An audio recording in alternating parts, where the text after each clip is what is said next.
Did I ever tell you how lucky you are? By Dr. Seuss.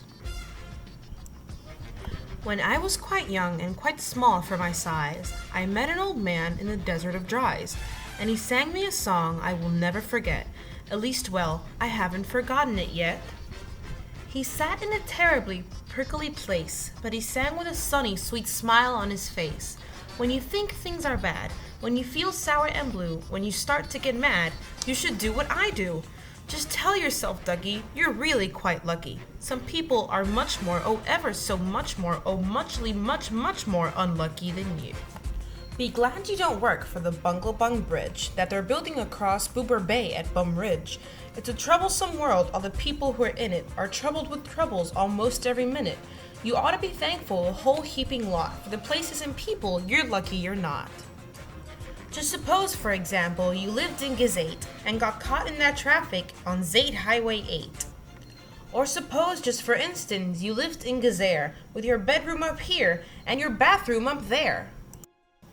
Suppose, just suppose, you were poor Herbie Hart, who has taken his thrombodebulator apart. He never will get it together, I'm sure. He never will know if the gick or the gore fits into the scrux or the snux or the snore. Yes, Ducky, you're lucky you're not Herbie Hart, who has taken his thrombodebulator apart.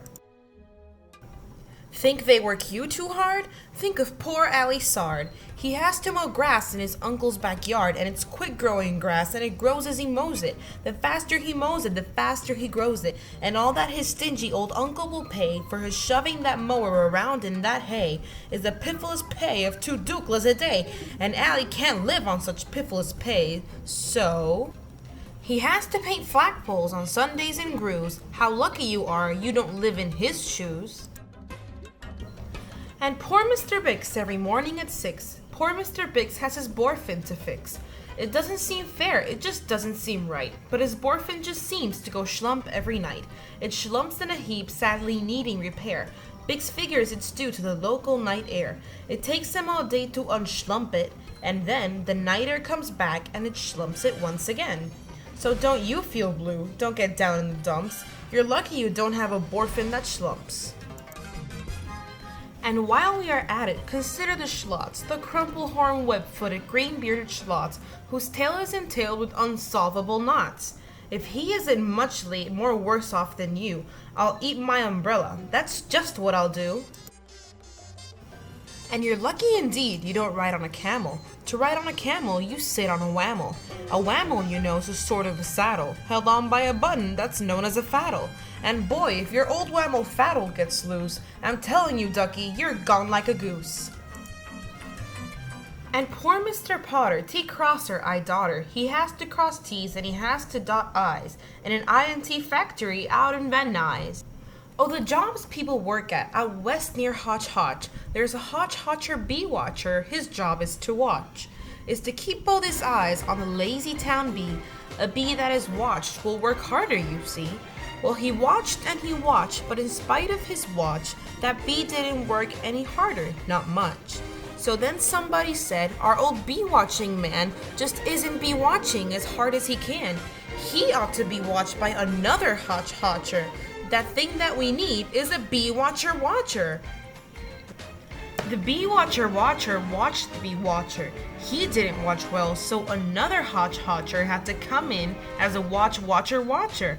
And today all the Hotchers who live in Hotch Hotch are watching on watching watching the watcher who's watching that bee. You're not a Hotch Watcher, you're lucky, you see. And how fortunate you're not Professor DeBreeze, who has spent the past 32 years, if you please, trying to teach Irish ducks how to read Javanese. And think of the poor puffing Pugelhorn players who have to parade down the Pugelhorn stairs every morning to wake up the Prince of Puboken. It's awful how often their pugels get broken. And oh, just suppose you were poor Harry Haddo. Try as he will, he can't make any shadow. He thinks that perhaps something's wrong with his skiz, and I think that by golly, there probably is. And the brothers Bazoo, the poor brothers Bazoo, suppose your hair grew like theirs happened to do. You think you're unlucky? I'm telling you, ducky, some people are muchly, oh ever so muchly more unlucky than you. And suppose that you lived in that forest in France where the average young person just hasn't a chance to escape from the perilous pants-eating plants, but your pants are safe, you're a fortunate guy, and you ought to be shouting, how lucky am I? And speaking of plants, you should be greatly gladish. You're not Farmer Falkenberg's 17th radish. And you're so lucky you're not Gucky Gown, who lives by himself 90 miles out of town. In the ruins of Ronk is rather run down. And you're so lucky you're not a left sock, left behind by mistake in the caverns of Croc.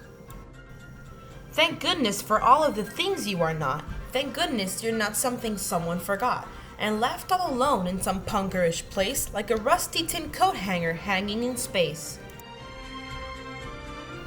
That's why I say, ducky, don't grumble, don't stew. Some critters are much, oh ever so muchly much more unlucky than you.